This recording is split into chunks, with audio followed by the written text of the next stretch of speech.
Notre avis vise à contribuer à la résorption de la crise du logement qui n'a que trop duré et en même temps à engager nos politiques d'habitat dans une vraie prise en compte du changement climatique.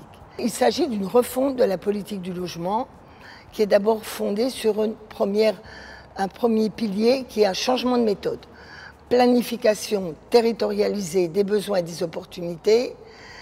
Loi de programmation, on ne peut plus accepter ce décalage entre les faits annoncés et l'action sur le terrain, les crédits annoncés et les crédits débloqués.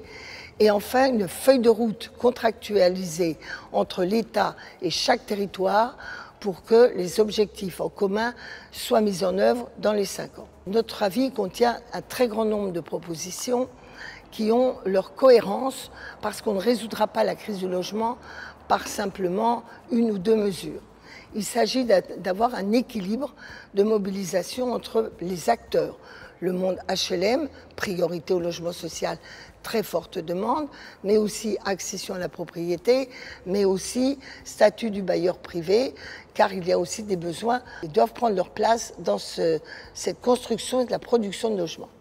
Deuxièmement, équilibre entre les territoires et les publics concernés. Entre les territoires, ce serait faux de croire qu'il n'y a que dans les métropoles qu'il y a des besoins. Partout, il y a des besoins, ils sont de différentes natures et il faut bien trouver cet équilibre territorial. Deuxièmement, équilibre pour tenir compte de toutes les populations.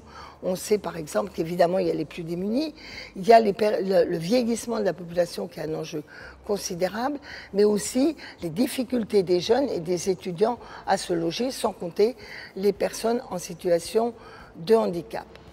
Enfin, nous avons l'objectif de veiller à un équilibre entre ce qui serait la construction neuve et la reconfiguration de l'ancien, réhabilitation, reconfiguration de la ville sur la ville, du village sur le village. Nos propositions sont conformes au fameux ZAN, zéro artificialisation nette. Enfin, nous considérons qu'il est essentiel de faire baisser le prix du logement dans le pouvoir d'achat des Français, ou en tout cas d'éviter qu'il continue à déraper. Ça veut dire qu'il faut réguler les prix. D'un côté, régulation des loyers, de l'autre, régulation du foncier.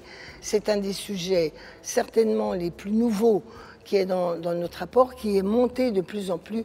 Il faut maintenant des décisions en la matière.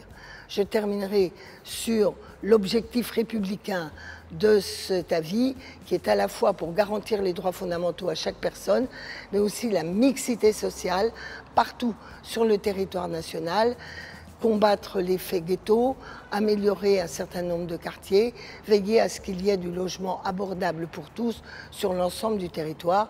Voilà un des premiers fils conducteurs de cet avis. Nous avons voulu, dans ce rapport de 22 préconisations, répondre à une seconde urgence, celle de l'adaptation, celle du futur qui commence dès maintenant, et notamment les questions de température, de confort d'été, avec des préconisations qui intègrent ce confort d'été dans les rénovations, mais aussi imaginent une autre ville, une ville avec plus de nature, plus de sobriété foncière et qui permet de lutter contre une ville qui serait une ville radiateur.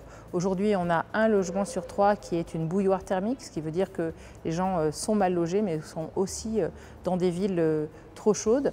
Donc pour ce faire, le rapport a plusieurs préconisations. D'abord, celle sur la végétalisation, la place de la nature dans la ville, le développement en cas de situation d'urgence de lieux refuges, c'est ce qui existe à l'étranger, notamment par exemple à Barcelone, avec 400 lieux refuges qui permettent aux gens de vivre la nuit. Donc c'est une préconisation forte sur l'habitat catastrophe. Nous proposons également une évolution du logement avec des habitats partagés, des habitats évolutifs pour répondre aux changements de la société, famille monoparentale, population qui vieillit. On a aujourd'hui 2 fois plus de personnes de plus de 85 ans qu'en 2003 et puis évidemment répondre aux besoins des gens qui souhaitent à la fois des espaces plus aérés, plus verts et transformer la ville en ce sens.